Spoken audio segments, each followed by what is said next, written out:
Hello everyone and welcome back to another modelled writing video.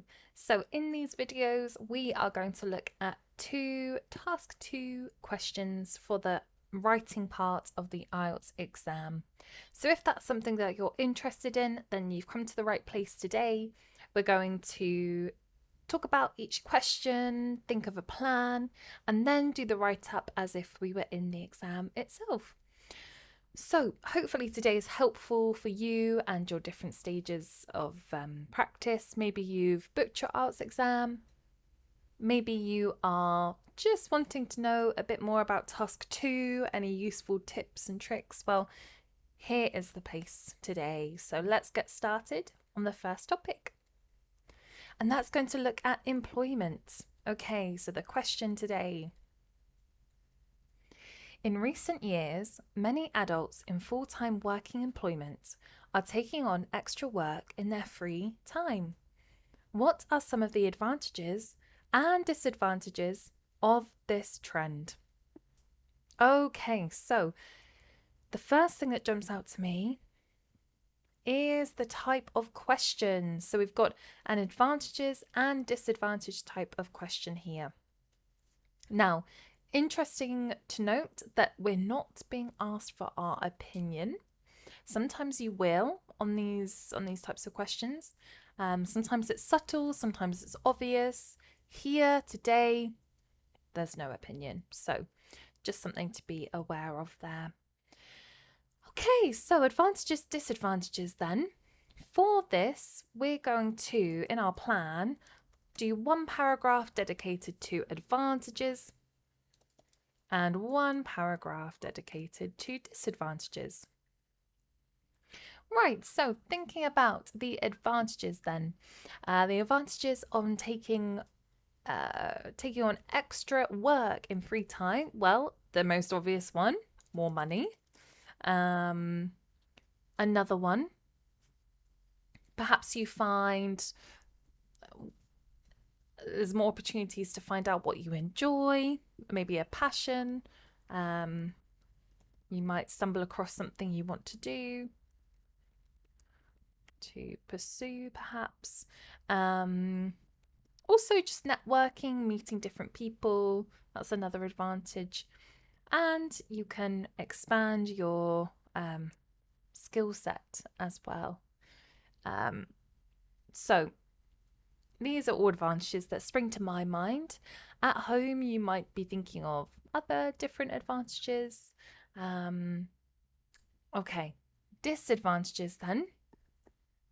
So the main one that's jumping out to me is less time to spend with family, friends, which will affect your well-being. Your energy levels, your tiredness levels, your happiness levels all might take a hit from spending more time working. Also, second jobs are, at least in the UK, they are taxed. They are quite heavily taxed. So yes, you pay more in terms of tax on a second job. So actually, in a lot of ways, you won't even have as much money if you were just to stick with one job, which I know is quite shocking that that's the case, but yeah, that's what we have here. So sometimes it's not financially worth it to take on another job. And in some situations, well, people aren't doing it because they want to. If they are taking on a second job, it's more than likely just to get by, just to pay bills in this cost of living crisis. Okay, so those are some ideas for advantages and disadvantages. And then, of course, in the write-up, we'll expand, elaborate on the examples, put them all together in a nice essay. But these are our notes. So this is just going to keep us on track for the write-up. Okay, the conclusion then. So what are we going to do? Well, there's no opinion. So we're just going to restate that there are some advantages and disadvantages. Disadvantages. And just use an example of both from the essay itself. All right then, so first paragraph, second paragraph, conclusion. Let's now go to the write-up itself, and you might be wondering how we start our essays in task 2. Well, we want to paraphrase, which is a really important skill in IELTS, in task 1 and in task 2 actually. And we want to just put this first sentence, or whatever the question may be, in the exam itself, into our own words. So let's read it again. In recent years, many adults in full-time working employment are taking on extra work in their free time. Okay. There is a trend towards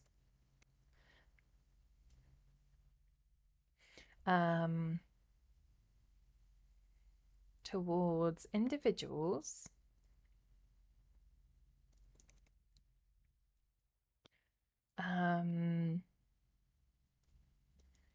taking on part-time roles despite being in I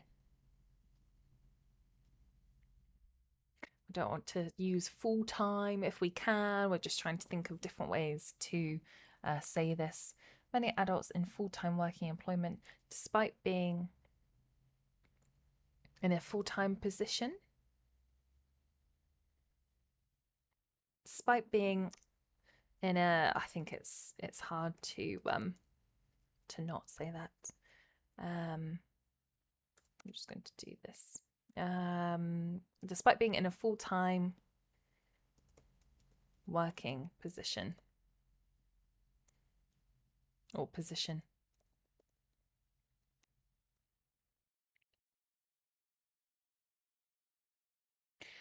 There is a trend towards individuals taking on part-time roles despite being in a full-time position.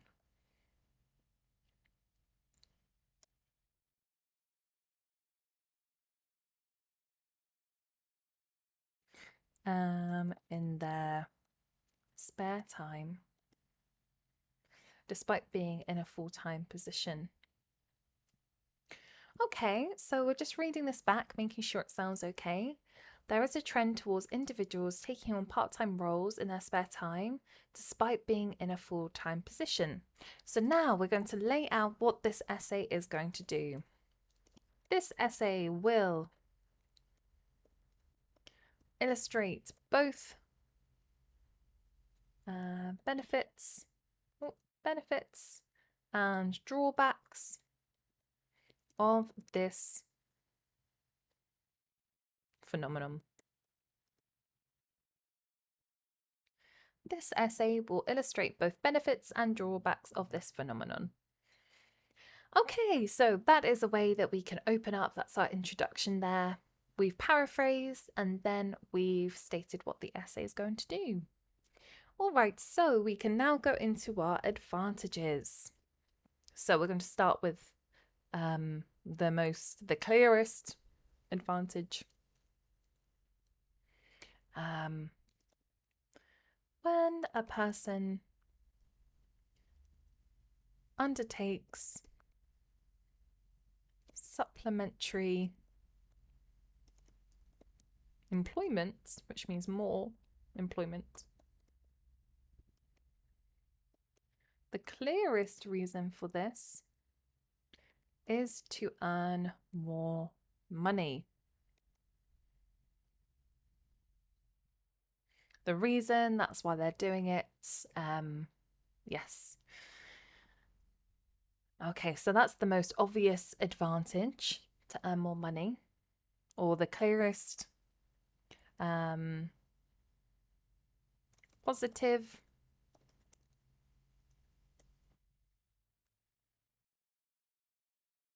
for doing this. Positive outcome for doing this is to earn more money. Okay, So that is our first point. We can maybe talk about how times are quite tough. So obviously, more money is beneficial here. In the current cost of living crisis, are due to inflation. Money does not stretch like it used to. Therefore, extra or an increased income can allow for a better quality. Can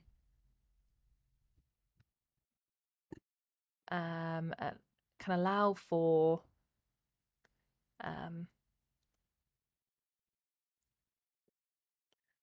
greater purchasing or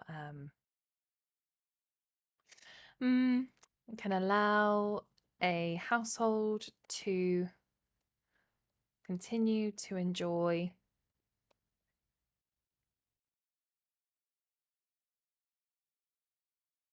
spending as they always had done in the past. Okay, that's our first point. We've elaborated a bit on that. So the obvious advantage is more money. Let's talk about maybe expanding skill sets and networking as well. Aside from financial benefits, it allows the opportunity to expand skills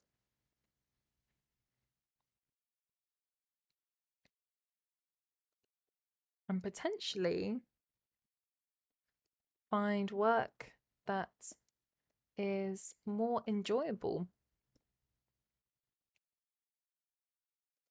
Someone may discover a passion, interest, or network and come across a network which might open doors, open professional doors.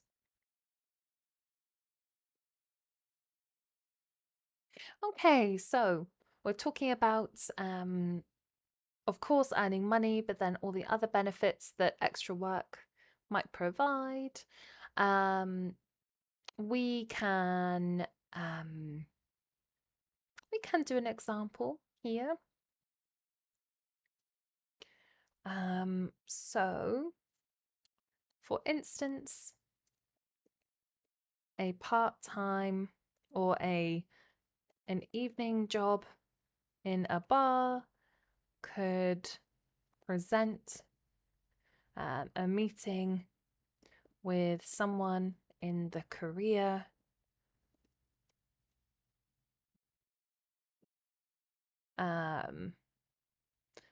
present a meeting with a customer in a career. One is an individual might want to find out more about. This would not have happened otherwise, perhaps. Okay, let's read this back and see how this sounds. When a person undertakes supplementary employment, the clearest positive outcome for doing this is to earn more money. This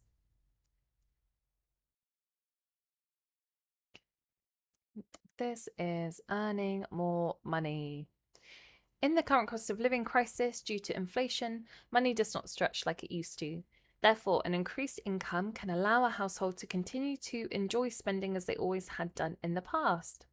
Aside from the financial benefits, it allows the opportunity to expand skills and potentially find work that is more enjoyable. Someone may discover a passion, interest, or network which might open professional doors. For instance, an evening job in a bar could present a meeting with a customer in a career an individual might want to find out more about.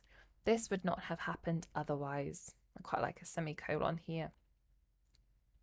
Okay, I think that's good. We've just read through to check it sounds okay. So now let's go on to our second paragraph, which is all about the disadvantages. So we want to just link them together here. Whilst more earning potential is a plus, nevertheless, some downsides present themselves. Let's talk about less time.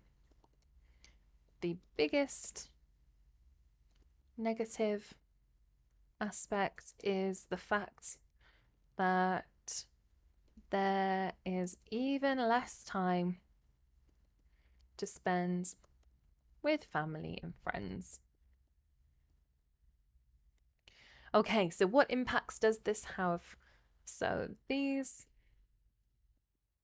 incredibly important relationships, when neglected, can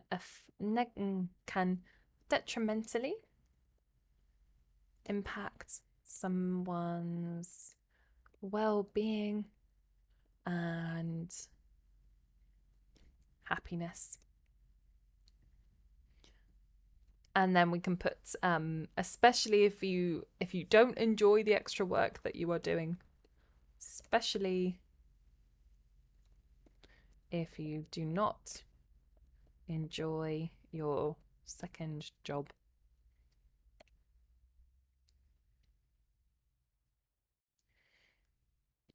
Okay, so not only are you doing a full-time job, then you're going to your second job, even less time with family, and on top of that, you can also not enjoy your second job, so all of it will negatively impact your overall happiness levels. Okay, and then we can talk about perhaps the fact that second jobs are taxed higher, for example, in the UK, so there's less motivation to do the second job. So a caveat with more than one employer in the UK at least. Let's do a nice linking word here. Additionally, a caveat with more than one employer is that the second line of work is taxed higher. In other words, you will not make as much money as you may expect. Okay, so the money side of things isn't actually as good as you might think. You're taken away from family and friends even more. Let's do the fact that, okay, and there's a cost of living. So we're doing this just to get by, not to enjoy luxuries. This is just to maintain your standard of living. Furthermore, harpering back to the cost of living,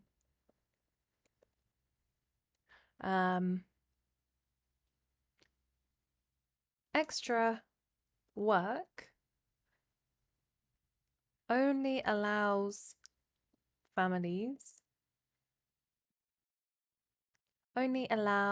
society to maintain their standard of life, not enjoy the luxuries. So what's our point?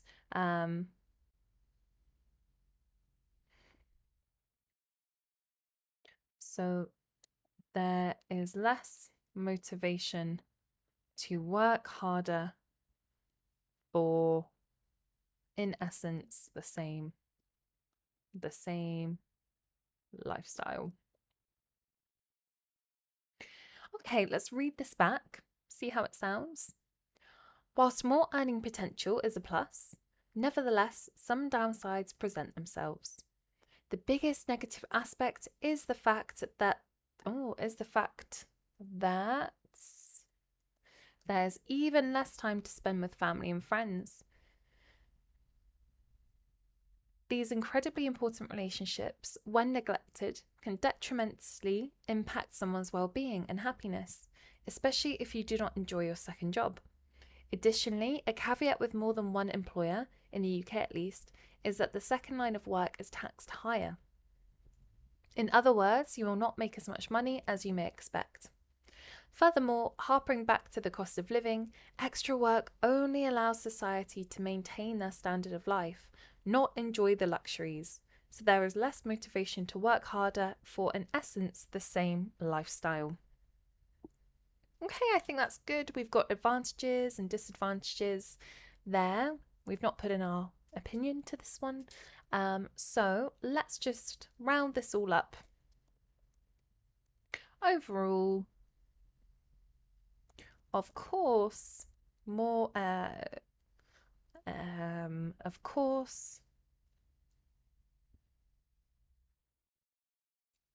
there is a maybe fiscal motivation, another way of saying financial, fiscal motivation for more, for spending or for undertaking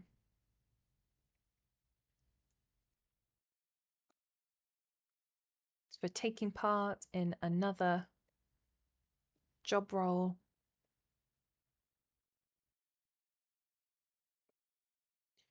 Even so, the largest, even so, that does not take away the fact that in a time poor society or world we live in, there is even less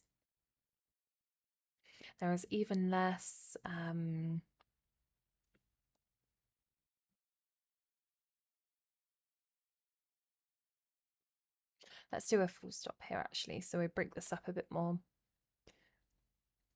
Even so, that does not take away the fact that in a time poor world we live in, another job consumes our energies that were otherwise for our nearest and dearest. Nice phrase there. Overall, of course, there is a fiscal motivation for taking part in another job role. Even so, that does not take away the fact that in a time poor world we live in, another job consumes our energies that were otherwise for our nearest and dearest. For our maybe important, I think I've used significant, nearest and dearest. Okay, let's count the words for this and see how we're doing. Okay, so this comes to 330 words. So a bit over the 250 minimum there, but at least you can see how we've structured this one. There's no upper limit like we've said, so you can see how we've done this, and then you can either take away an example or a point if you want to cut it down a little bit, or that's absolutely fine as well, as long as you're hitting that that word count. Okay, so that was our first question of the day, an advantages and disadvantages question. Let's now go to our second topic, and we're going to look at money for this one. Okay, let's think about the question. Some people believe that it is important for parents to teach their children about money management, while others think that schools should take on this role. Discuss both views and give your opinion. Okay, so we are instantly being, it's jumping out at me, the type of question. So we want to discuss both views and we want to give our opinion. It says it here right in the question. Okay, so let's think about what our opinion should be for this one. Some people believe that it is important for parents to teach their children about money management, while others think that schools should take on this role. Right, so initially I'm thinking,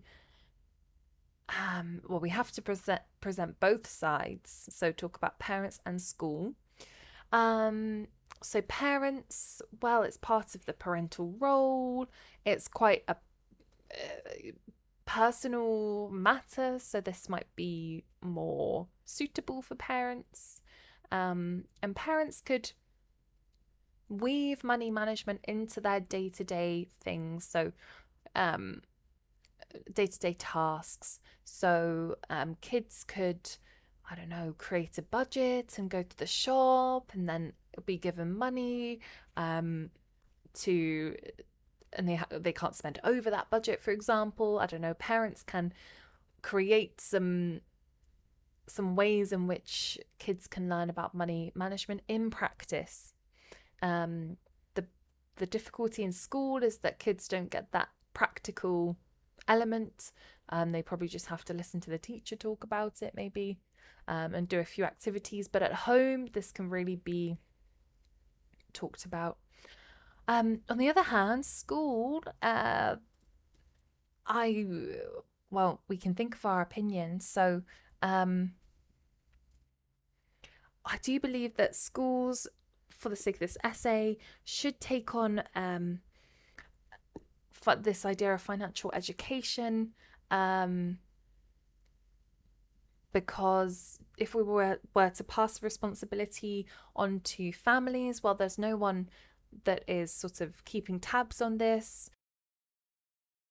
We don't know if this is being implemented. So, yes, if school provides a basic level of financial education, then at least there's a known baseline for all children, and there's a general education there. Another point, well, school provides sex education, general studies, other parts of educational life which aren't necessarily core subjects. So why shouldn't they provide money education, how to manage your money? So, for this reason, I think I'm going to argue that schools should take on this role, and this is my opinion. And I like to put that in the second paragraph. I think it makes for a nice essay to put your opinion last, and then you sort of leave the examiner with your point of view. I think it's a nice way to round it off. So let's talk about parents in the first one, and we'll just not jot down what we've been talking about. So parents, this is part of the parental role. It's quite personal, so personal, suited to families, talking about it. This can be practiced in day-to-day life as well. Okay, so those were just some ideas from what we've been talking about, and of course in the write-up we'll elaborate on these. The opinion then, so however, on the other hand, there needs to be basic level of financial education across the board of financial education. If we leave it to families, this education and knowledge can differ. Families can, this knowledge can differ in families, with different families, and schools should, if schools include other education, why not money management? Okay, so we've just noted down some ideas there. So our conclusion, we can make this a bit bigger. Our conclusion wants to state that we want, of course, we want to address both sides. So parents can take responsibility, but regardless, schools should provide basic education on this topic. These are just your notes, so don't worry, they can be a bit, they don't have to make full sentences there. Okay, so we've got our first main body, which is going to address the side that we're not agreeing with, in this case, parents. Then we've got the second main body, which will talk about our opinion, what we do think should happen, that school should take on a level of responsibility. And then we've got our conclusion just to remind us of our point and what we want to talk about here. Lovely. Okay, so the first thing that we need to do is, as always, paraphrase this sentence here. Some people believe that it is important for parents to teach their children about money management, while others think schools should take on this role. Okay.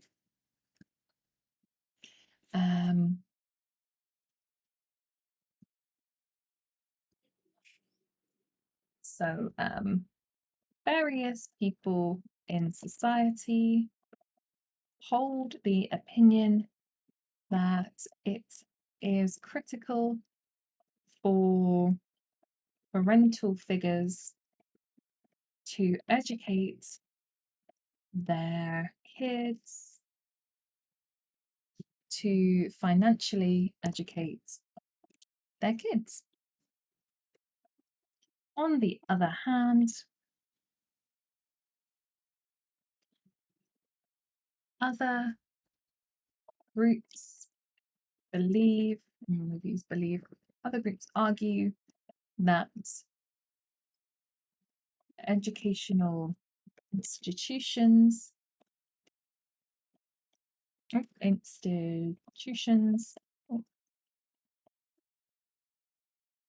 such as school should provide this type of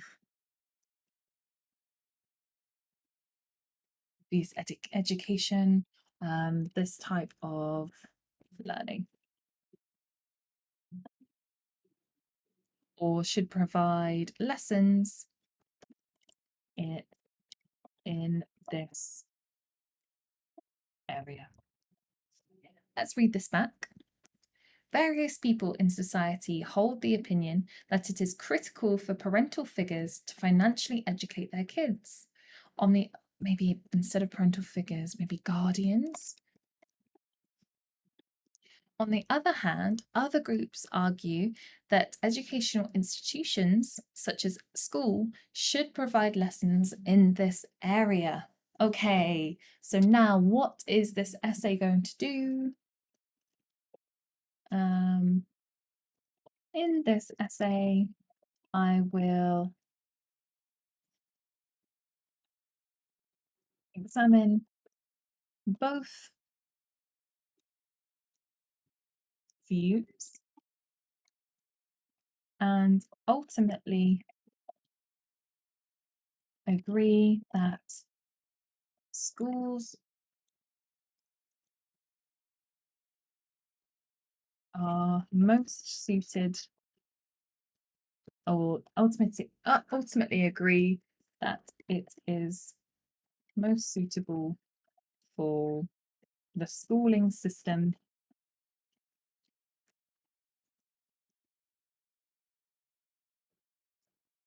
to undertake or to hold we've used to be responsible teaching money management. Bit of a long sentence there. Let's read this back. In this essay, I will examine both views and ultimately agree that it is most suitable for the schooling system to be responsible in teaching money management. Okay, so this introduction is a bit longer, but of course each question is different, so it depends on the question that you've got, and that's okay. Every question is different, so it's going to be a different type of introduction. Okay, well, let's start off with parents then. So let's do a nice opening topic sentence. On the one hand, it is believed that family members, for example, parents, or for example, parental figures,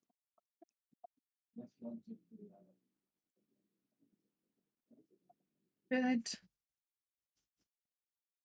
pass on their knowledge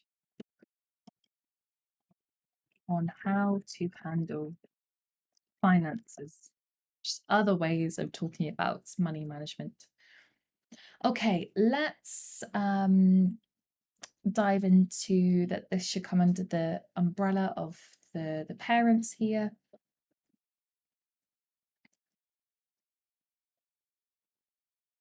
Being responsible, or it is essential that all that children have are aware of all aspects of life, including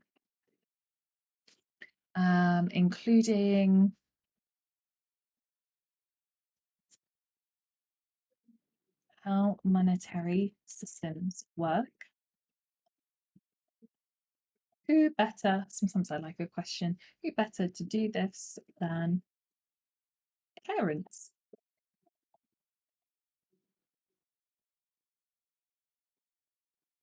They instill morals and values into their offspring. This is an extension of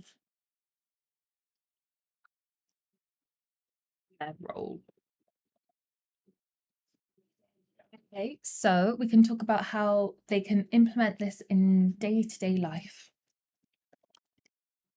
It is easier for them to implement this into their daily family life. For instance, could I use for instance? I don't think so. Okay, for instance, if children assist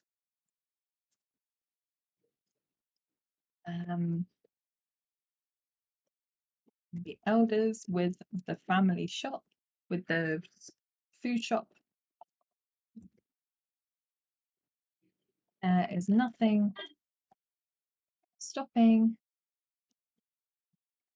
the children or the younger ones keeping a budget, keeping a tab on money, making sure to spend within the budget, and assess whether savings could be had. All vital fiscal skills are the foundations of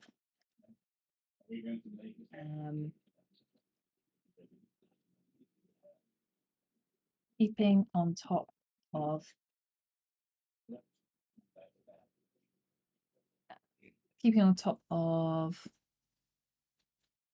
financial side of life. Okay, let's read this back and just see how it sounds. On the one hand, it is believed that family members, for example, parental figures, should pass on their knowledge on how to handle finances. It is essential that children are aware of all aspects of life, including how monetary systems work. Who better to do this than parents? They instill morals and values into their offspring. This is an extension of their role. It is easier for them to implement this into their daily family life. For instance, if children assist elders with the food shop, there is nothing stopping the younger ones keeping a tab on money, making sure to spend within the budget and assess whether savings could be had. All vital fiscal skills that are the foundations of keeping on top of the financial side of life.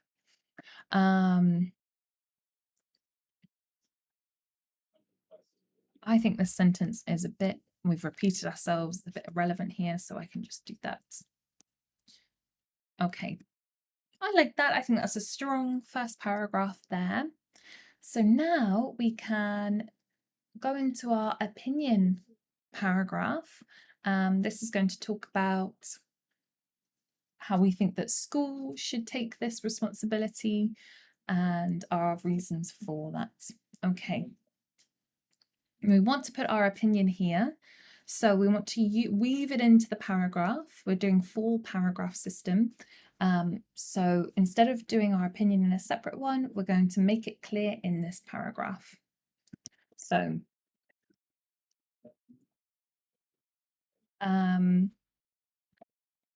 regardless of whether or not parents decide to teach their families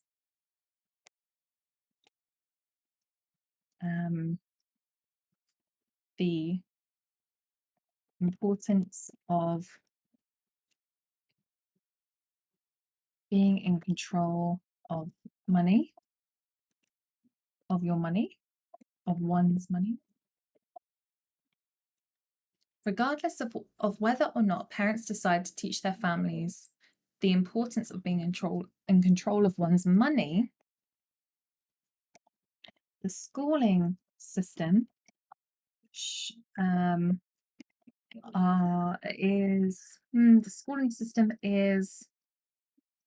has a duty to offer a basic form of this education to all students.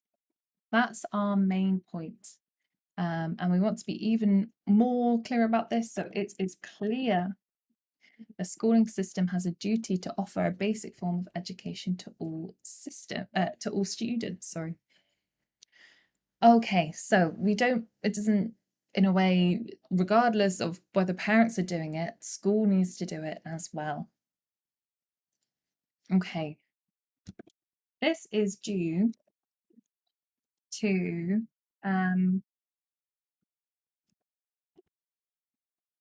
to rely solely on parents is irresponsible, as education would differ from family to family. If children attend school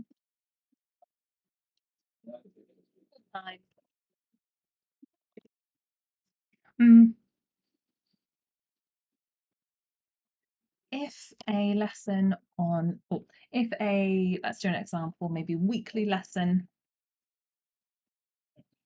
that addresses a range of topics such as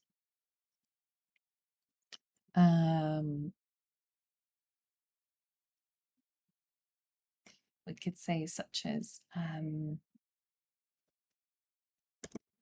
keeping a spreadsheet on money, understanding the role of banks.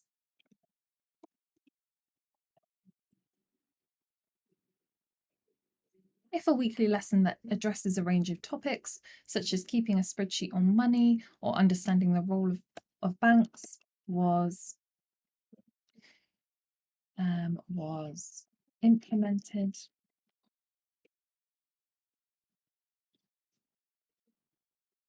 it is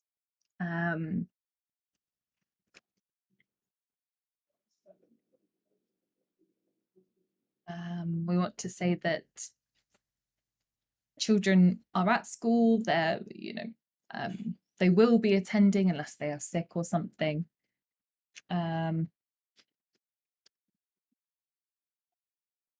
Children will be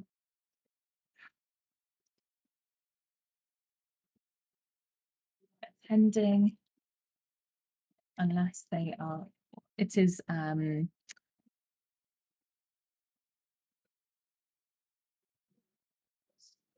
let's think about how we can phrase this. So if a weekly lesson was implemented that addresses a range of topics, such as keeping a spreadsheet on money or understanding the role of banks, over time, these mandatory lessons will instill confidence in students in this area.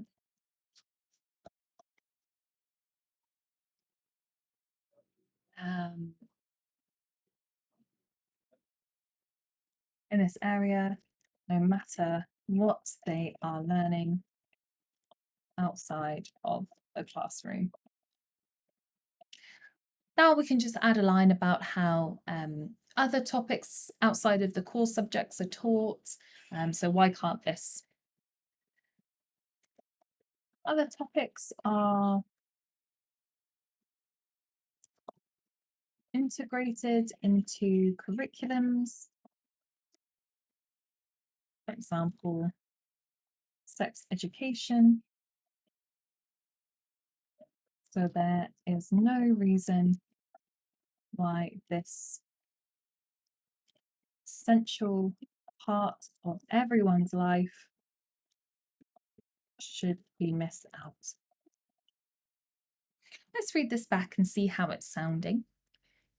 Regardless of whether or not parents decide to teach their families the importance of being in control of one's money, it is clear the schooling system has a duty to offer a basic form of this education to all students. To rely solely on parents is irresponsible, as education would differ from family to family. If a weekly lesson was implemented that addresses a range of topics, such as keeping a spreadsheet, I think that's a bit wordy, we could say maybe such as understanding the role of banks. Over time, these mandatory lessons will instill confidence in students in this area, no matter what they are learning outside of the classroom. Other topics are integrated into curriculums, for example, sex education, so there is no reason why this essential part of everyone's life should be missed out in school, just to put the point home even more. Okay then, so we've talked about one side of the argument, the fact that this is on one hand, this is a parental role. And then we've gone into the second point of view, which is our opinion as well. And we've weaved it in so it is clear that there is no reason, So we've used these phrases to just show that this is our opinion here. It's a bit bigger as well, so there's more weight to this paragraph, which again supports our opinion. So I think this is strong. Let's tie this all together with the conclusion just to restate what we've said in the essay. Now, in summary, whilst parents can, of course, pass on life skills such as handling money, it is abundantly,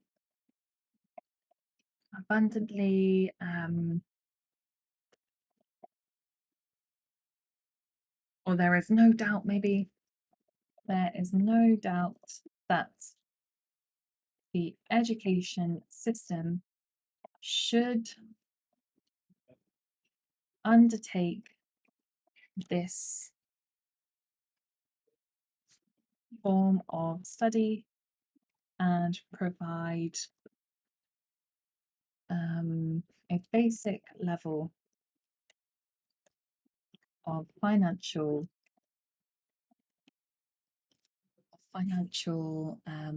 understanding for their students, or for the younger generation maybe. There is no doubt that the education should take just untake this one. Let's read this back and see how it sounds.